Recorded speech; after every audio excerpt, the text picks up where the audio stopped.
Hello, good afternoon, good night, good morning to all of our Phenom Group members. Welcome to another State of the Market. Unfortunately, this is the last State of the Market video for calendar year 2020. At the end of the year, we have a lot of operational issues that we address as we move into 2021 or the new calendar year. So with that, I also want to thank everybody for your support throughout the course of 2020, for everything that you do and allow us to do as service providers when it comes to your investing and trading needs. So thank you, big thank you to all of our 3,000 plus Phenom Group members. And we're looking forward to another successful year to come in 2020. So with that, let's get into this week's State of the Market. All right, some of the things that I like to do at the beginning of State of the Markets is lead off with a important quote, something that kind of, gets you thinking. And really, I think it hits home with a lot of investors and traders. So this quote here, and this is directly from yours truly, not that I'm boastful. Investors and traders should never find themselves fighting something the market has already legislated. Meaning, look, the market, the price is the truth. What you see transacting in the marketplace is essentially adjudication by the market. How can we be up 15, 16, 17% in the S&P 500 this year? At the tail end of a pandemic, coming out of a recession only a few months ago, and with earnings down on a year-over-year basis. The market's already answered all those questions. If you choose to fight that which the market has already legislated, you're really going to do yourself an injustice and your portfolio. Understand the market is always a forward discounting price mechanism. That which you see today is a reflection of what the market sees ahead of us in the future. So investors and traders should never find themselves fighting something the market has already legislated. Position size. We've talked about this throughout the course of 2020, more recently in the trading room with our Phenom Group members. The larger your position, the more risk and emotional stress you will endure. I want to say that again. The larger your position, the more risk and emotional stress you will endure.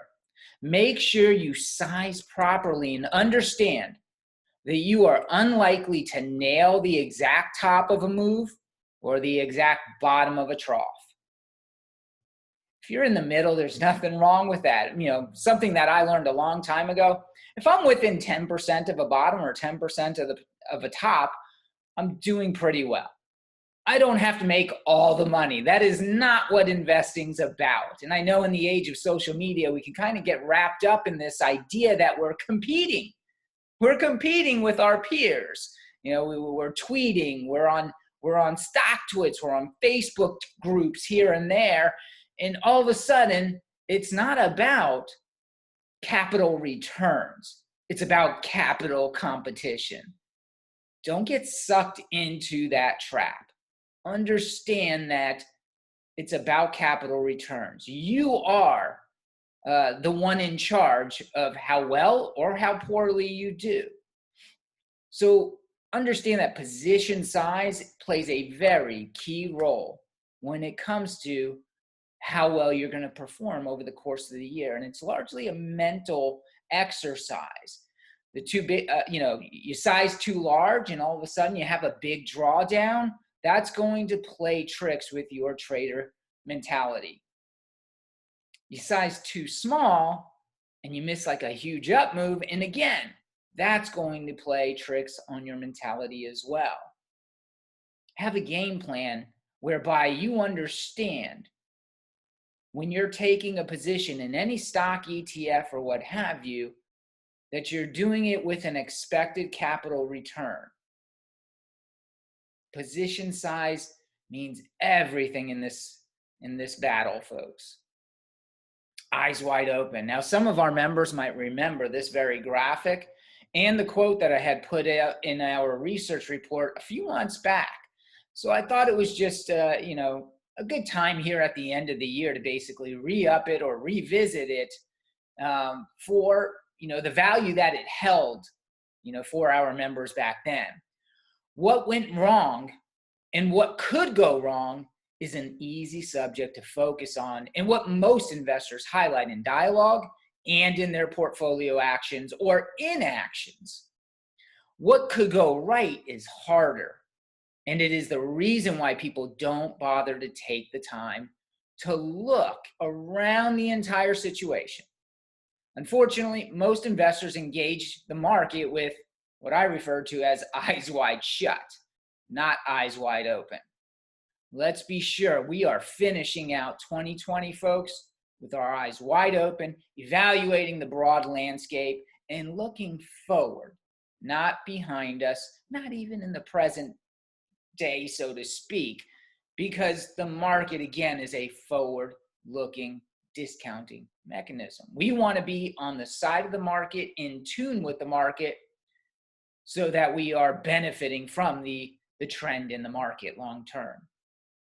But what we'll see in the media more often than not, what we'll see in whether it's financial news media or in social media, is everybody tends to focus on what can go wrong, what has gone wrong in the past.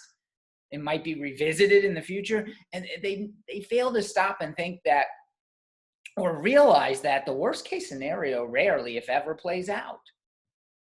The things that we are most contemplating and concerned about are not usually the things that cause hiccups in the market or in the economy, and therefore in our portfolio. Spend far too much time worrying than we do even rewarding ourselves for the successes that we've had, here in 2020 or, in past years. Got to sometimes stop, smell the roses, pat yourself on the back for a job well done. And for many of you out there, getting through 2020 in these unprecedented times is a job well done in and of itself. Kudos. All right, so fast forward here. We've looked at this analog here basically since April, maybe May. And this is the 2009 versus 2020 analog. And as you can see in the red here, that's what the market did from the March bottom in 2009 all the way to the end of the year. 2020 looks very similar, does it not? And that's why we focused on this analog, because history may not repeat exactly, but it sure does rhyme. And, sometimes when I put this chart out there in social media, people say, yeah, well, there was no pandemic back in 2009. True. Doesn't have to be. Something that we talk about here quite frequently in our weekly State of the Market videos is that, well, the circumstances are usually different, right? The circumstances are almost never the same. It's always different this time. But the reality is human behavior. Human behavior is about as constant as it gets. It takes a lot for us to change our behaviors and create new habits, if you will. So to the extent that we focused on this 2009 analog way back in May, and it has played out almost picture perfect throughout the course of this post-pandemic period in the market, it has been rewarding to us to stay in the game, stay engaged, buy dips. As we had a dip here in 2009, we had a dip here in 2020, buy it. Had a big dip here in 2009, we had a big dip here in 2020, buy it. Why? Because the path has been the same. Even though we've traveled across a different plane, the path has been the same. In fact, as of this week, to kick off this week here, we are slightly ahead by about 1.2%. We were slightly ahead of the 2009 playbook. So don't be surprised if we do come back in line with it with a bit of a pullback.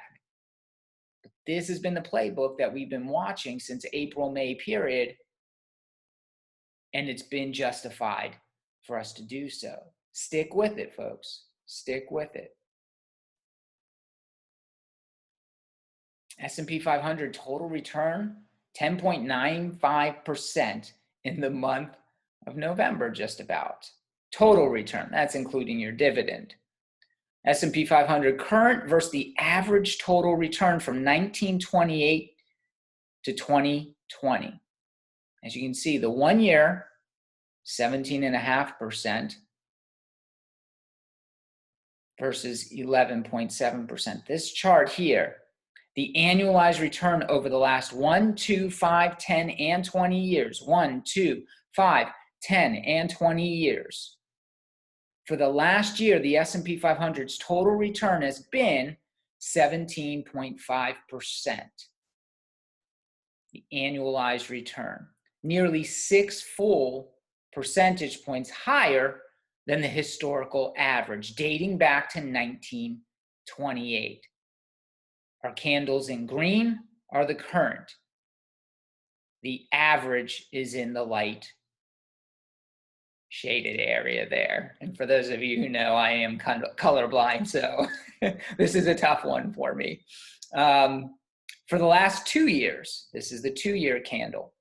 For the last 2 years, the annualized return has been nearly as strong at 16.8%, and is actually even stronger relative to the historical average, about 6.3% higher than the historical average. Returns have been stronger lately. 5 years, stronger than the 5-year historical average. 10 years, stronger. It's when you get out to 20 years that we haven't done as well as the historical average, which is 10.9%. So things have been better going out 10 years, but 20 years not as well.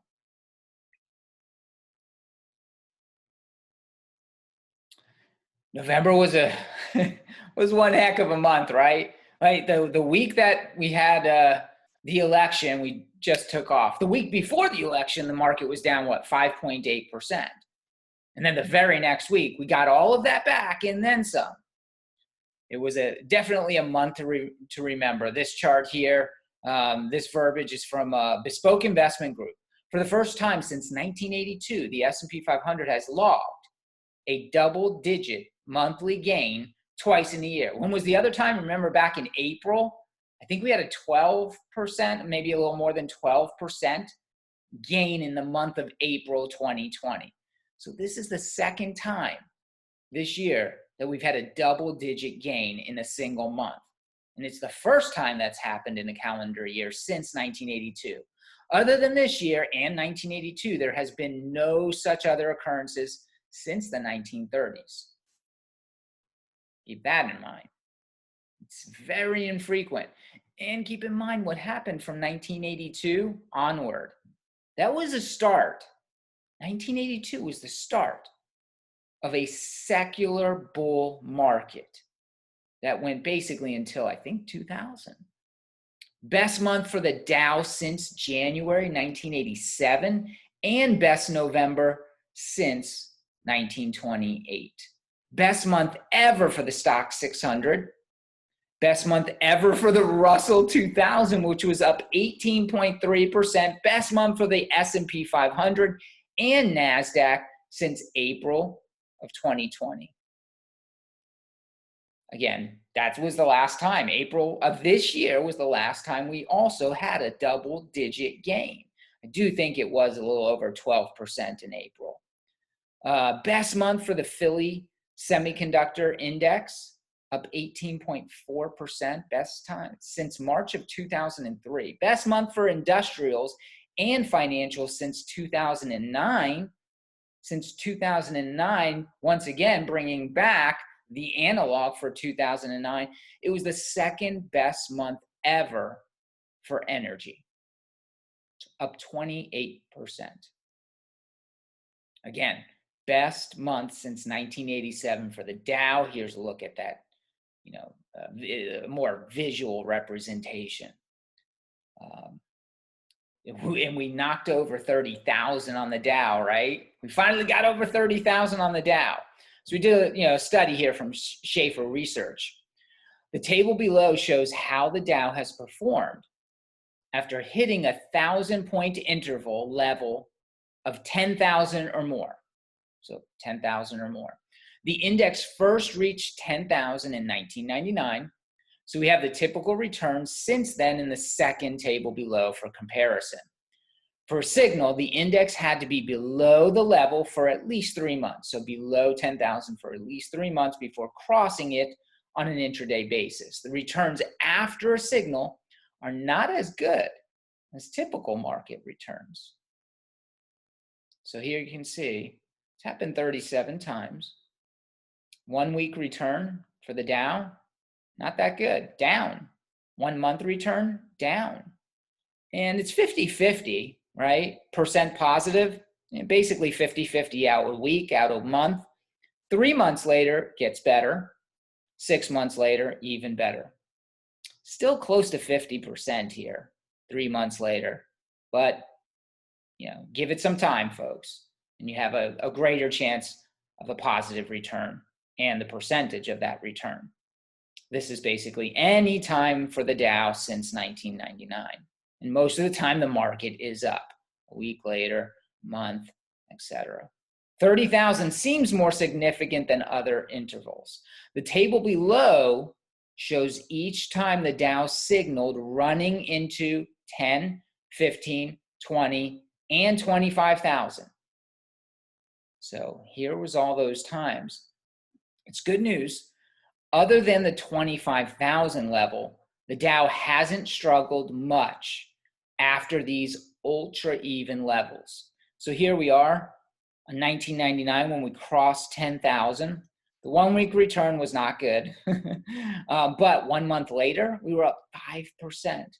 3 months later, we were up 6.6%, and there's your 6 months later, up nearly 10%. Again in 2003, because after Y2K, and we had a recession from 2001 until 2003, basically, or late 2001 after 9/11. So it took a while to get back to 10,000, but we did. A week later, we were positive. Month later, 3 months later, and 6 months later.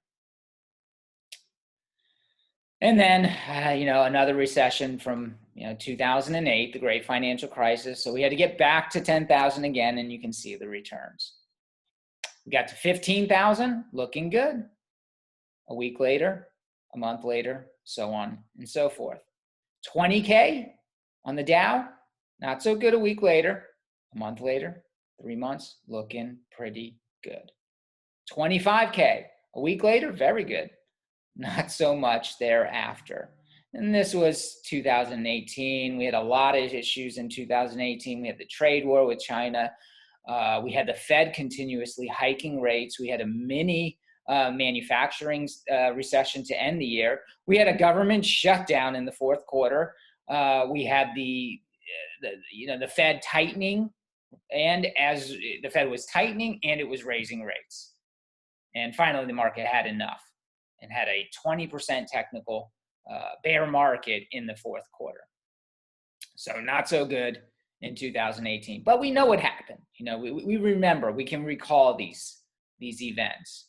Now, before you go out and sell, because you see 1987 in a lot of this commentary so far as the Dow's performance. This was the best. November was the best month since 1987, and that always freaks people out because they remember the crash in 1987 in October, right? So before you go out and start selling all your stocks, understand that the S&P 500 added another 20% the 7 months after the huge gains in early 1987. So do keep that in mind.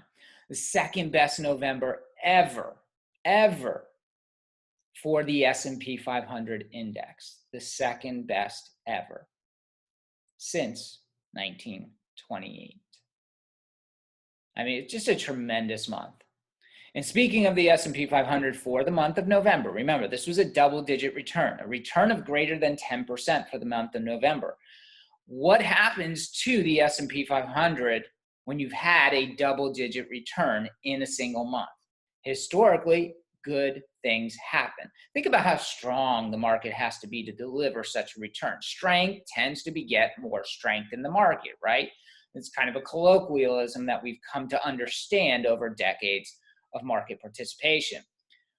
So the S&P 500 gained 10.8% in November. And here's a chart from LPL Financial looking at the forward returns when the S&P 500 has had a 10% monthly gain. And for those of you who are familiar with this chart, remember we posted it back in April after the S&P 500 had a, let's see, it's got to be here. There it is, April 2020, 12.7%. That was close, right? So you remember that we should expect the next month to have, on average, it's a small return, but on average, you still have positive returns. But it is just 50% of the time. It's a crapshoot, right? It's a crapshoot. 3 months later, though, it's not a crapshoot. Gains beget gains. Strength begets strength. 75% of the time, you have a positive return. And the average is 4.7%. Go out 6 months. 83% of the time, you have a positive return. 12 months.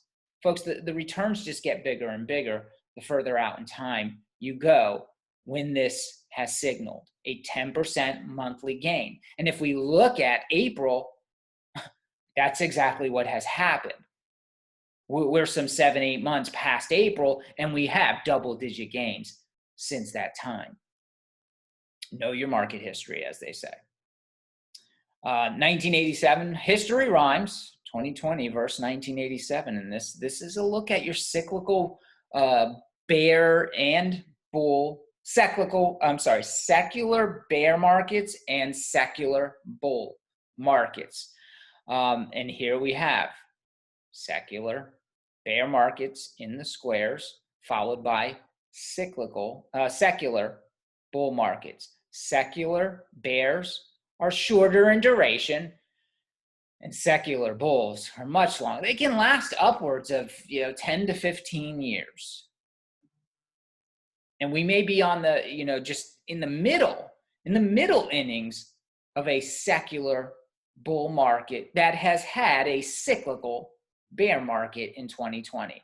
A lot of folks, when they look at this chart, they identify that the start of this particular secular bull market was in 2013, 2014. And if it's 15 years worth of a secular bull market, we could still be carrying this strength into the late 2020s, if history is to be a useful guide, and it typically is. Could the market setup be any better going into December after that strength and after what we see in the historic data? Could the setup be any better going into December? Or will November's gains kind of be pulled forward, pulling December's potential gains forward? Well, we're already up in the month of December. It's just a few trading days into the month, but we've hit record highs once again. Here today, I believe the record high, 36.81. 36.81. A big November can steal from Santa in December. Again, this chart here from LPL Financial kind of identifies that it certainly can steal some of the gains. A big rally in November can potentially steal some gains. As after a 5 or 10% rally in November, the returns in December are pretty muted. The flip side to this, though, is the S&P 500 is up more than 10% for the year. Then stocks have benefited from some performance chasing and have tended to do better. Now, here's another study from Steve Depp. The S&P 500 just gained 5% or more for the month and closed the month at a new all-time high in November. And the S&P 500 was above its upper monthly Bollinger Band. Things are stretched. we're overvalued, we're overheated, we're overextended. Call it what you will. But what can the market possibly do for some kind of encore, if you will? Are we going to just keep melting higher? Well, the table above says, yeah, you're darn tootin'. You have to kind of think about what it has taken to produce this kind of just a relentless rally. And that's not to say we haven't had pullbacks along the way, but the pullbacks have been short in duration. Well, the longest pullback that we've had or drawdown in the market has been what? 2 weeks, maybe 2 weeks. At 10% was the deepest correction that we've had. 2 weeks time. How long did it take us to get all of that back? Less than 2 weeks later, basically. That's how quickly these corrections are taking place as well. But back to our table here, our historic data. 1 month later, after this criterion here that Stephen Depp put into his database, one month later, S&P 500 above its monthly Bollinger Band. We had a 5% or greater monthly return, which we did in November, obviously, and we finished at a new all-time high for the month. Well, turns out 58% of the time we're higher 1 month later. The average return is rather innocuous at 0.11%. But if you go out 2 months, again, the more you go out into time, percent positive 70% of the time, the reward or the average return is a little more than 1%.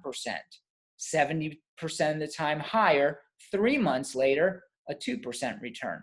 4%, 4 months later, 65% of the time positive. Let's go out a year.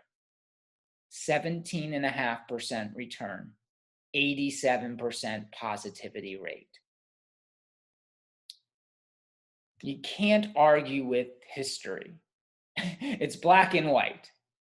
And as an investor, you want to align yourself with the greater probabilities. You've done all your research, you've done all your homework. History tells you where you should be aligned.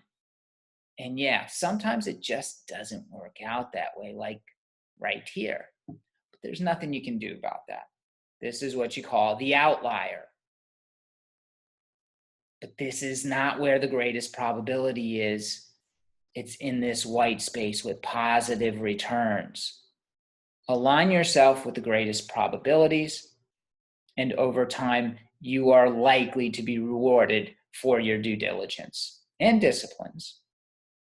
All right, S&P months with greater than 10% return. So here's where we kind of have a bug in the system, so to speak, okay? Because keep in mind, we just had a month back in April with a 10% or greater return. So this study by Nautilus Research looks at the previous studies are positive, right? But this study above from Nautilus Research identifies when the S&P 500 has gained 10% or greater within 6 months of the last occurrence since World War II. In other words, when it happens twice within close proximity, the 1 month return is actually negative. So this puts another variable into the meat grinder, so to speak, of historical data and comes out with a different result 1 month later. But again, go further out in time, 2 months later, the market is up a little more than 50% of the time by almost 1.7%. 3 months later, the market is up 74% of the time, and you've got a 3.5% return. Near term could be choppy, and it speaks to how strong the market has been to deliver a 10+% return in April and a 10+% return in the month of November. I mean, at some point, people do take profits, right? So you just never know. And again, this is just another input, so to speak, within the historical data studies that we look at every single week. And there are going to be drawdowns, folks. This is a reiteration from our last state of the market. S&P 500 intra-year drawdown since 1928, 5% or worse, 94% of the time. You're going to get a 5% pullback just about every single calendar year. A 10% pullback, about 63% of calendar years. 20% is far less frequent. Bear markets are far less frequent, only 26% of the time. 30% or worse, like this year, only 10% of the time since 1928. They are far, far. So this was an anomalistic year, obviously. 40% of the, or worse drawdown, only 5% of the time. And that happened, back in 2008.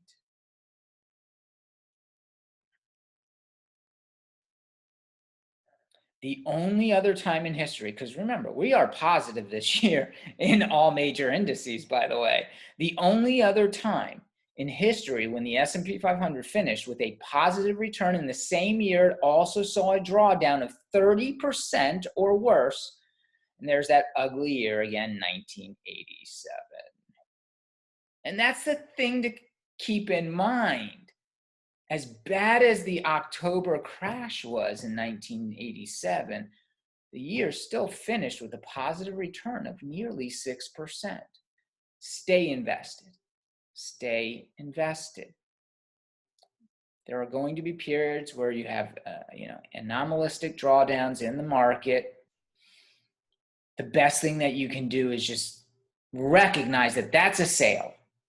And we don't go, running from sales. We run to sales with the cash that we have on the sidelines in order to buy those stocks on our shopping list within the context of our predetermined game plan. Have a game plan, have a game plan, have a game plan. If you don't already have a game plan formulated going through the end of the year into the first quarter of 2021, you're behind the curve. Start thinking and basically hashing out that game plan for the end of the year and going into 2021's first quarter. One of the things that we recognize in the way that we are seeing these drawdowns, because we had, I think, six separate 5% or greater drawdowns in calendar year 2020, which is extremely rare in and of itself. The average year only has 5% drawdowns. We've had 6 of at least 5%. It's very rare. Having said that, we also bounce very quickly, right? We draw down fast and we rebound just as fast almost every single time. One of the reasons why we have these rapid gyrations in the market is because this is one of the lower liquidity regimes in the market that we've had since basically 2018. And market liquidity has been poor for the last several years. This chart right here is basically identifies the low level of market liquidity. How do we define market liquidity? It's basically you look at the E-mini futures market or the S&P 500 futures market, and it's the number of contracts that are available to purchase or bid within $1 of that option price. So there's not many futures that are actually available to be bid on within $1 of the S&P 500 price. It's a very illiquid market at this time. So what happens when you have a very illiquid market is that prices fluctuate that much quicker. You have big moves, intraday and what have you. You can kind of think of it, and this is something that I've shared in the past. Think of it as a big ship. The market is this just gigantic ship, right? And liquidity is the ocean. But when you drain the liquidity, when you drain the water out of the ocean, the equity market or this ship is left on a bed of sand. How do you turn this ship around? How do you change course? How do you change the trend? The ship is pointed in one direction. The market is pointed in one direction. But when you drain liquidity, it is very difficult to turn this ship around. You need heavy equipment, heavy machinery. It's the same thing with the S&P 500, except you need heavy fund flows to change the trend, to change the direction of the market, because we have such a low liquidity environment. Or it simply takes an exogenous event to deleverage from the market. The trend, and it works both ways. When you're in an uptrend, it's very difficult to change course for any meaningful period of time. Yes, you can get a drawdown, but that's more a function of simply a lot of profit taken. It's not really deleveraging. And it can simply be a lot of sector rotations. That's not really deleveraging either. It can simply affect the mega cap stocks, which are the most heavily weighted stocks in the index. And if you take profits in those and it's all in unison, you are going to see S&P 500 draw down. But in general, unless you see mass deleveraging, mass market fund flows, it is very difficult to change the overall trend of the market. And it stinks when the market is in a bad trend, when we are trending downward like we were in late 2018. You can see here, it was very difficult here in the fourth quarter. It was a quarter-long deleveraging process whereby we had very low liquidity, folks. And so it was hard. From October through December, we could not change the trend until finally, the day after Christmas, the first trading day after Christmas, the fund flows came back. And we saw a massive reversal of the trend. So low liquidity environments suck if you are not moving in tandem with the market. If you are not positioned with the market trend in a low liquidity environment, the trend is not your friend. All right, looking at just one in particular breadth metric here, because we want to make sure that we understand that the underlying market internals are strong. We look at the bullish percentage index here, and you can see it's at still very healthy levels. It's not at the highest levels that we had seen back in April and May and here in June, but it's still at very healthy levels. About 75% of stocks are in a bullish uptrend here, folks. You break below 70% and that potential danger. And if you get below 50%, be a dip buyer. If we are not in a recession, if we do not have an inverted yield curve, if credit spreads are not blowing out, you buy such dips when you see the bullish percent index get down here or down here. These were dip buying opportunities, folks. This is 2020. These are dip buying opportunities.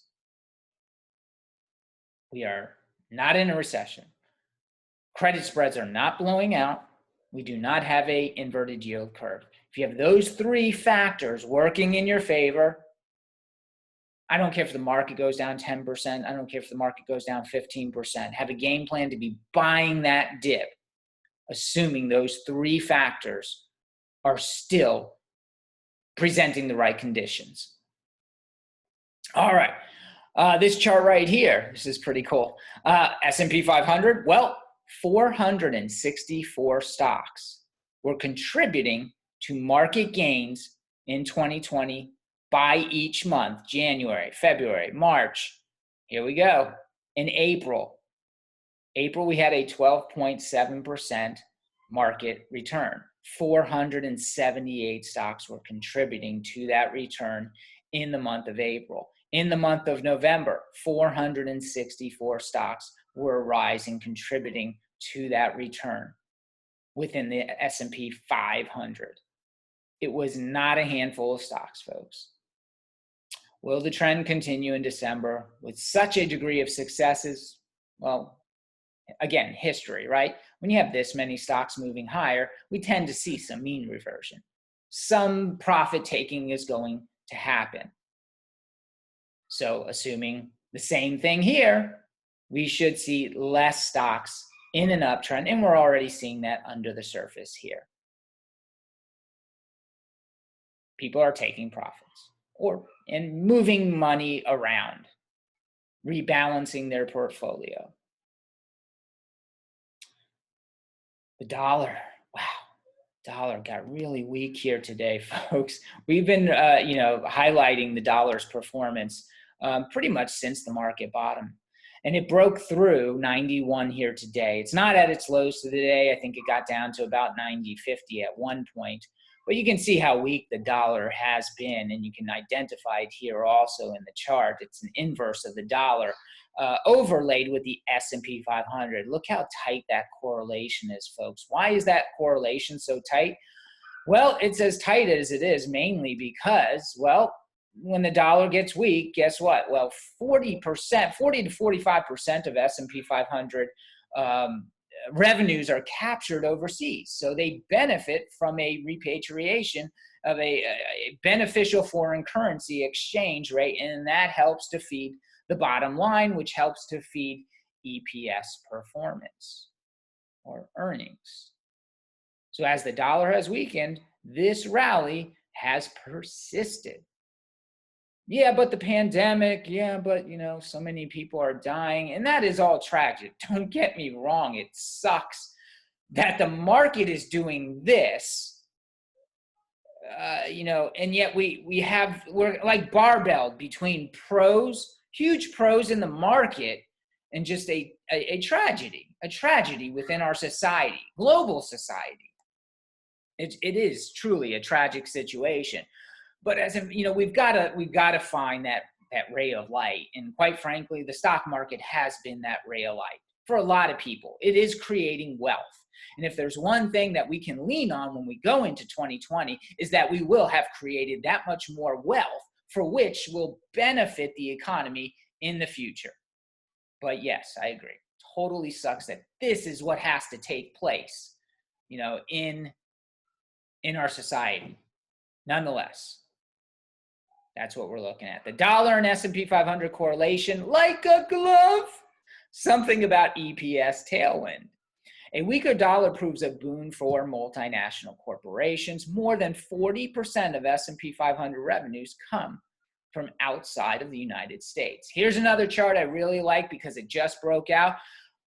We've been looking at the Nasdaq, since last week and looking at the trend line and everything, and S&P 500 keeps making new highs. The Dow got over 30,000. Then the Russell 2000 broke out new highs. And the Nasdaq has not gotten back to its highs that it made earlier this year. So when is the Nasdaq going to catch up with everybody else? Well, what I like about this chart is it kind of displays risk. The Nasdaq relative performance to Treasury bond, the ETF, the TLT is a Treasury bond ETF, and you can see here in the chart from All-Star charts that we just hit an all-time high. And here's the other thing, we made higher lows within the pullback period, and now we just broke out again. This speaks to risk appetite. People are buying stocks, people are buying growth, they're buying cyclicals, they are not buying treasuries.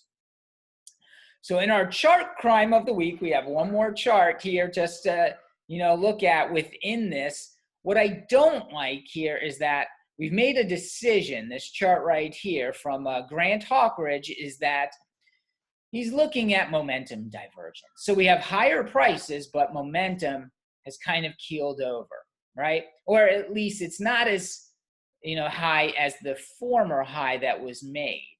So that speaks to not as many stocks are participating within this relative performance ratio. And I get that, but when I see breadth divergences, one of the things that I think we have to recognize is the absolute level of breadth. If the absolute level is strong, then divergences happen all the time. They happen all the time. It's not something that is rare, but we'll pay attention to it and see what comes next.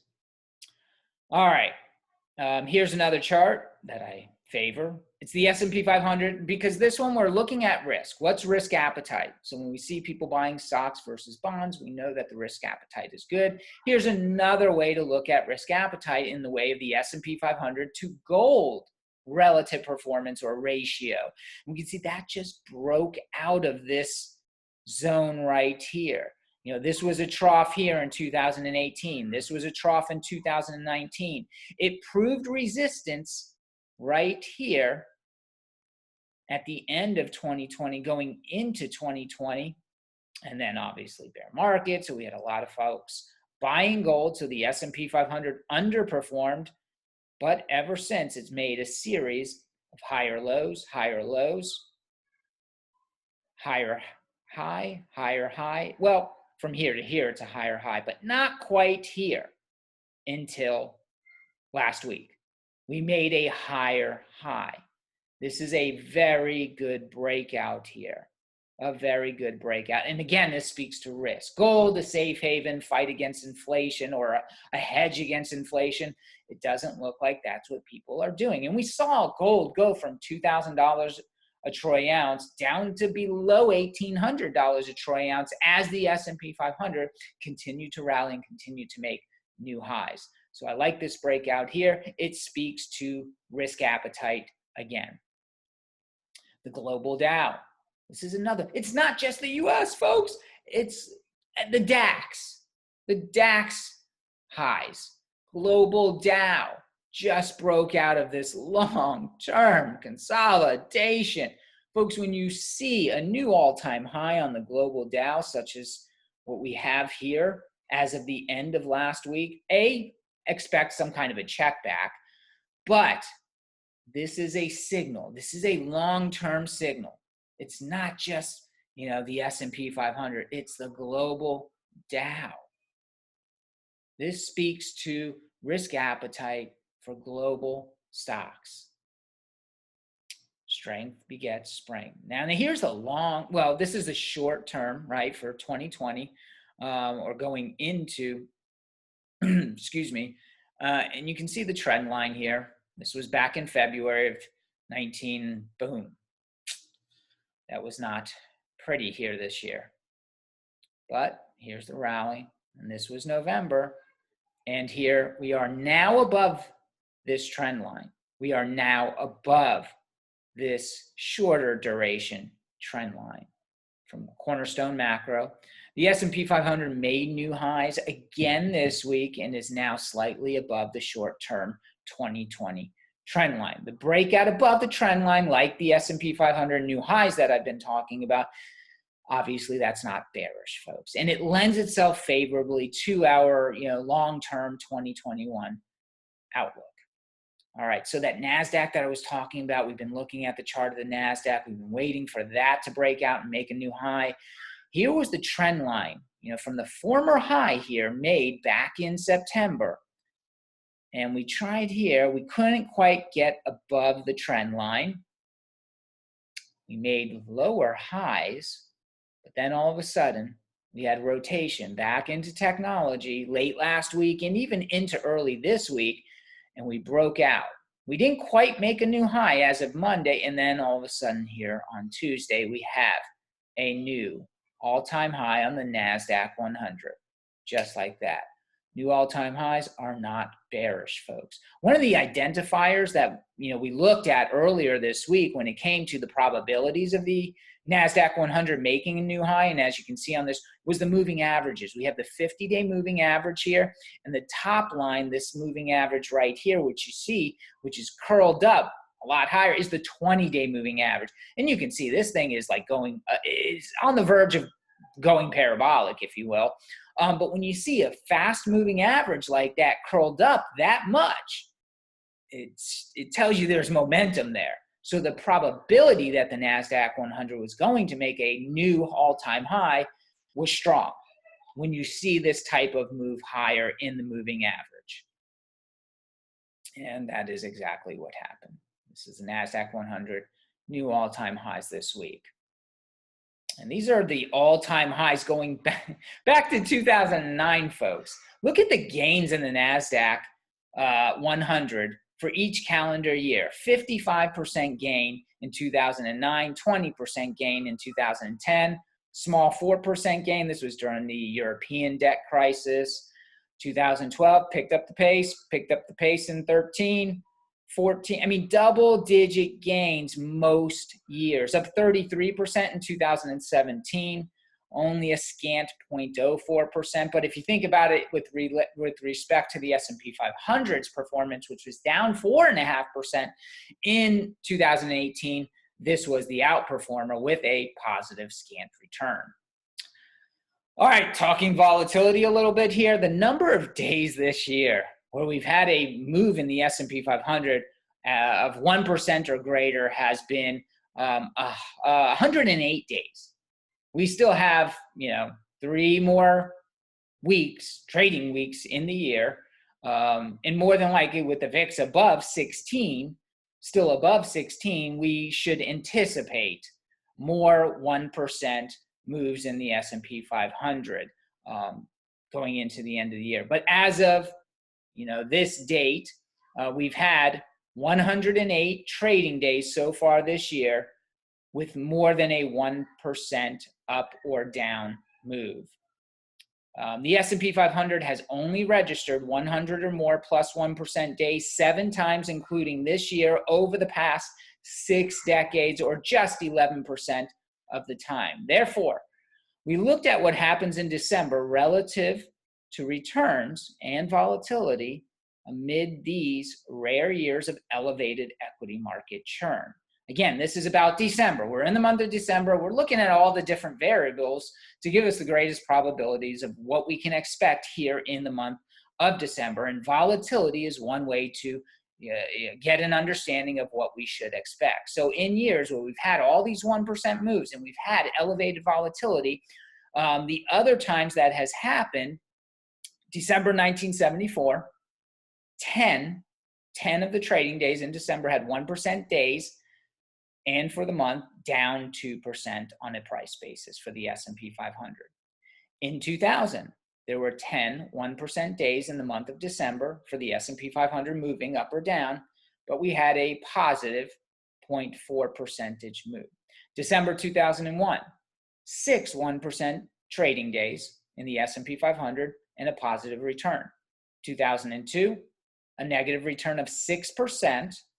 You had 9 1% up or down days.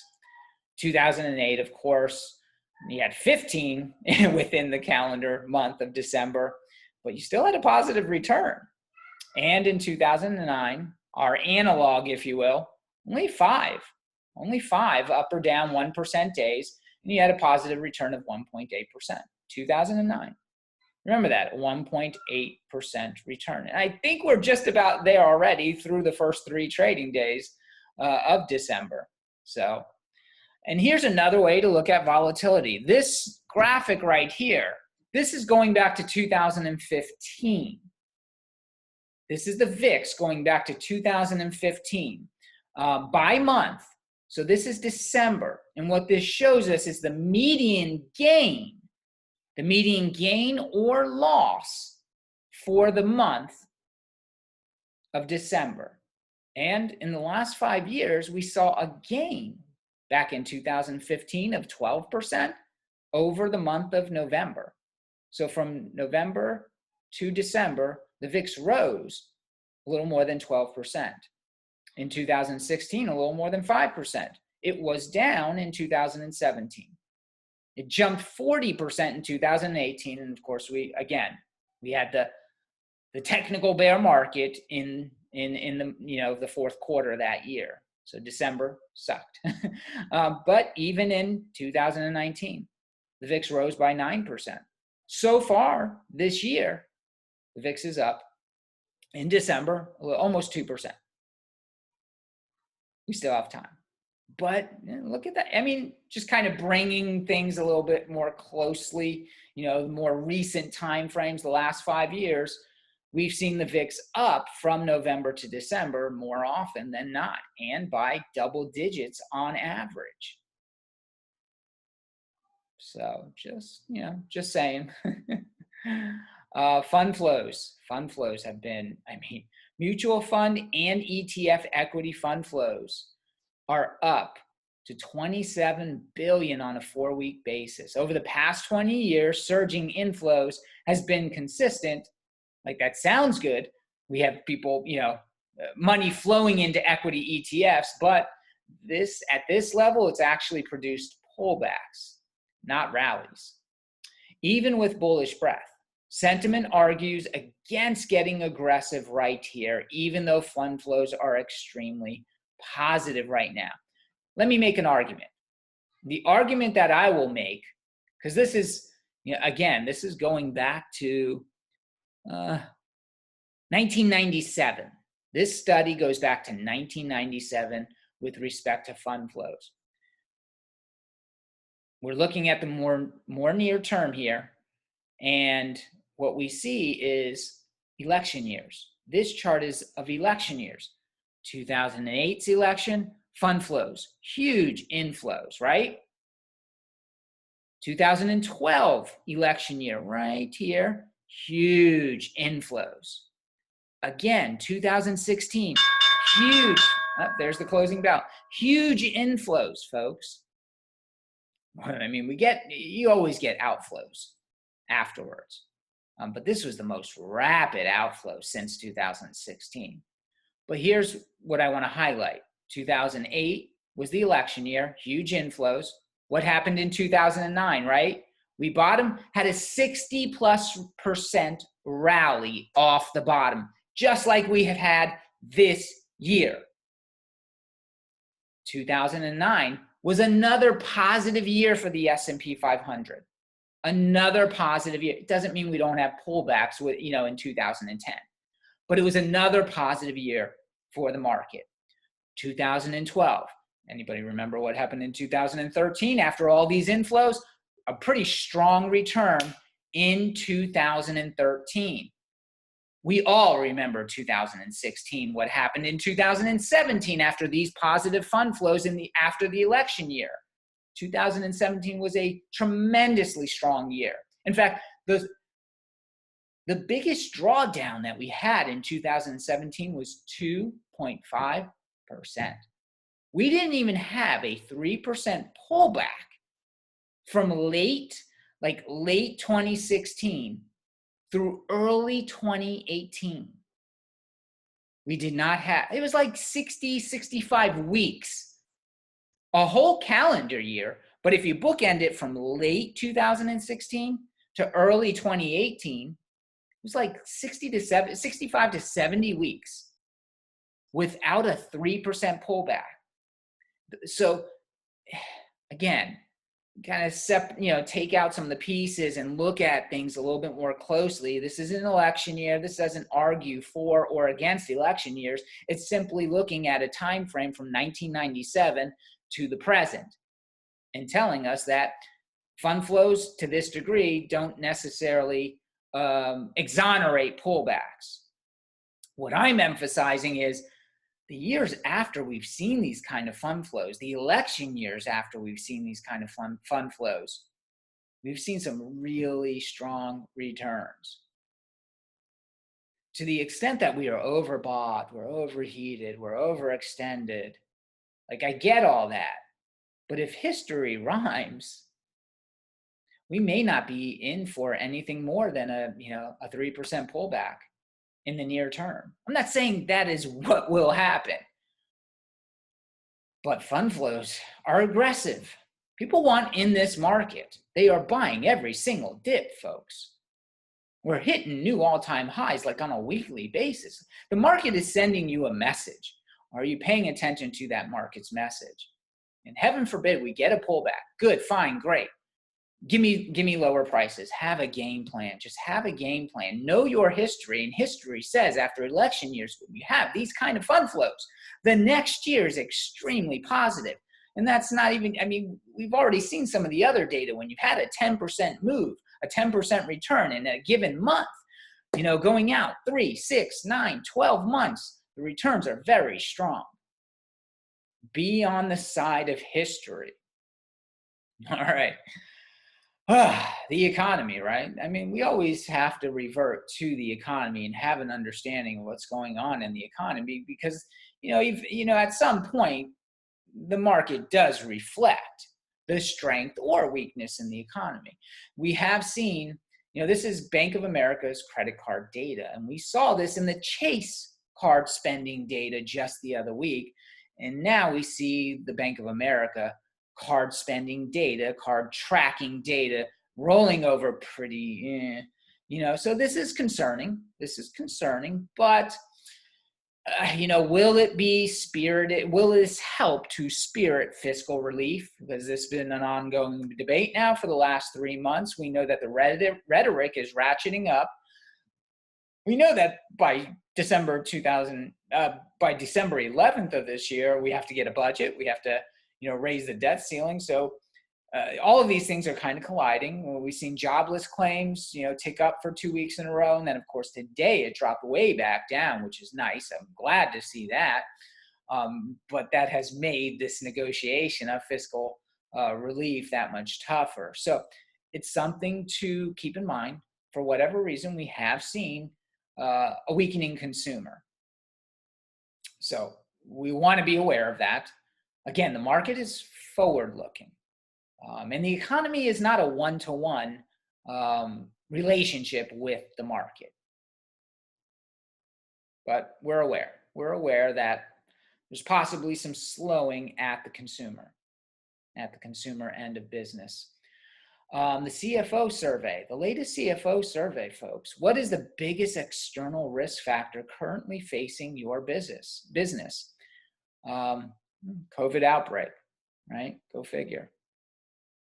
It's not overregulation. It's not trade policy. It's not consumer demand, but that's always something, obviously, that they're paying attention. It's not central bank policy. It's not even cyber attacks. It's COVID. Remove that from the equation, which we are spiriting now with the vaccination period on the horizon. And we could see, some really strong business investment, otherwise known as CapEx spending in 2021. And, that's pretty much a look at what we have going on here into the early part of December, folks.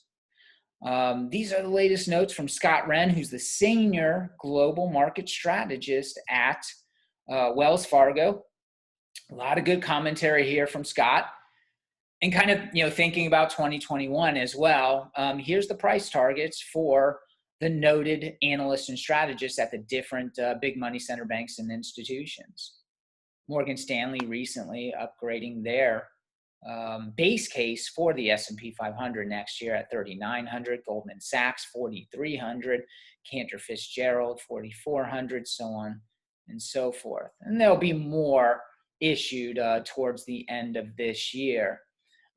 Use these with, I take these at the grain of salt, but at least we know what the big money center banks out there and institutions are thinking in the way of forward-looking returns. And with that said, that is our state of the market here. And again, this is the last one for calendar year 2020. I want to thank everybody for joining us week in and week out here on State of the Market. Be safe, everyone, and have a great end of the year.